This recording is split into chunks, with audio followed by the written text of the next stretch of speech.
अभी जो मैंने आपको फॉर्मूला बताया था that was D V is equals to minus E dot D R, इसको हम कैसे लिख सकते हैं, E is equals to minus D V by D R. अब इस फॉर्मूले के अंदर एक प्रॉब्लम क्या है कि ई जो है हमारा ये वेक्टर फॉर्म में होता है, ये एक वेक्टर है, ठीक है, एंड वी जो है ये स्केलर है।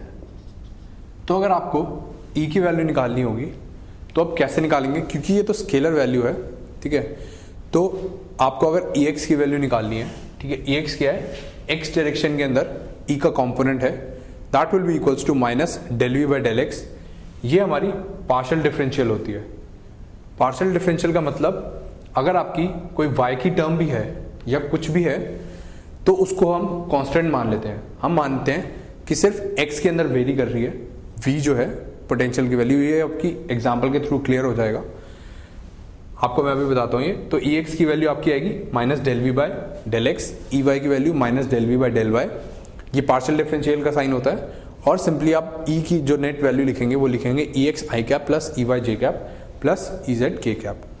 अब अगर मैं आपको एग्जाम्पल के थ्रू समझाता हूँ, एग्जाम्पल में है आपकी पोटेंशियल की वैल्यू गिवन है वी नॉट, जो कि एक कांस्टेंट वैल्यू है, minus A X square Y plus A Y cube upon 3। Now we have to find the value of electric strength E. तो आप क्या करेंगे, मैंने आपको बताया था इलेक्ट्रिक स्ट्रेंथ निकालने के लिए ई एक्स की वैल्यू निकालेंगे which is minus del V by del X. अब ये पार्शियल डिफरेंशियल है, तो जो y के साथ, क्योंकि v जो है ये x के साथ भी कुछ वेरी कर रही है और y के साथ भी वेरी कर रही है, तो जो y की वजह से जो वेरिएशन हो रहा है आप उसको कांस्टेंट मान लीजिए, यानी y वाली टर्म को आप कांस्टेंट मान के इसको डिफरेंशिएट करते हैं तो सिर्फ x वाली टर्म्स डिफरेंशिएट होंगी, यानी जो कि बचेगी ये वाली टर्म 0 हो गई, ये वाली टर्म 0 हो गई, आपकी बची माइनस 2a एक्स वाई, ठीक है। और ई वाई की वैल्यू आप सिंपली ऐसे निकालेंगे कि x को आप कांस्टेंट मान लेंगे, तो ई वाई की वैल्यू आएगी माइनस ए एक्स स्क्वायर, क्योंकि डी वाई बाय आ गया, और प्लस ए वाई स्क्वायर, इसका डिफरेंशियल। तो आपने ई की वैल्यू लिख ली नेट ई एक्स आई कैप प्लस ई वाई जी कैप, तो ये नेट वैल्यू आ गई। अब जो मैंने आपको इससे जस्ट पहले करवाया था इलेक्ट्रिक स्ट्रेंथ, पोटेंशियल और पोटेंशियल एनर्जी, इसके लिए एक सिंपल सा एग्जाम्पल करवाता हूँ। इसके अंदर अगर दो चार्जेस पड़े हैं plus Q and minus Q, और उनके बीच का सेपरेशन ए है, और यहाँ से जो कि बिल्कुल इसके मिड पॉइंट पे है, यानी यहाँ से a बाई 2 डिस्टेंस पे एक क्यू नॉट चार्ज पड़ा है ए पॉइंट पे, जिसकी यहाँ से लेंथ a बाई 2 है, ठीक है। अब इस पे हमको इलेक्ट्रिक स्ट्रेंथ फाइंड आउट करनी है, इलेक्ट्रिक पोटेंशियल और पोटेंशियल एनर्जी। तो इलेक्ट्रिक स्ट्रेंथ कैलकुलेट करने के लिए मैंने आपको प्रिंसिपल ऑफ सुपरपोजिशन बताया था, यानी आप सबसे पहले इस चार्ज की वजह से यहाँ पर जो इलेक्ट्रिक स्ट्रेंथ होगी वो कैलकुलेट करेंगे। उसकी वैल्यू क्या आएगी, E1 will be equals to K Q by R square, Q ये वाला, I minus J by root 2। ये कैसे है, ये मैं आपको बताता हूँ।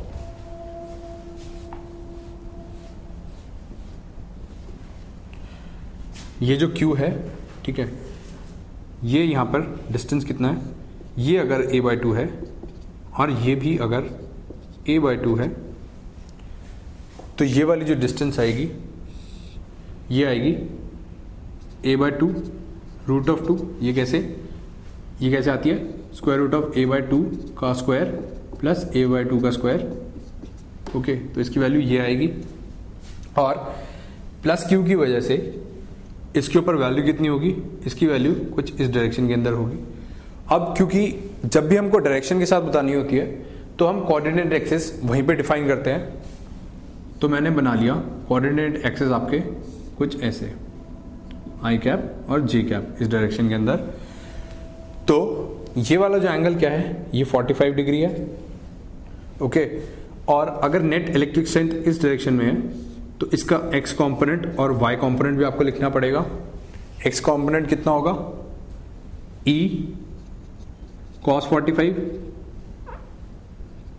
जिसकी वैल्यू होगी e बार बाय रूट 2, और ये i कैप, और ये होगी similarly e bar by root 2 j cap. यहाँ पे होगी माइनस टर्म, क्योंकि j आपने यहाँ पे पॉजिटिव लिया है, तो E1 की वैल्यू आ गई आपकी K Q by R square into I cap minus J cap upon root 2। Simply आप ऐसे लिख सकते हैं। सिमिलरली यहां पर माइनस क्यू की वजह से पोटेंशियल होगी। अब माइनस क्यू की वजह से पोटेंशियल की डायरेक्शन क्या होगी, यही होगी, ठीक है।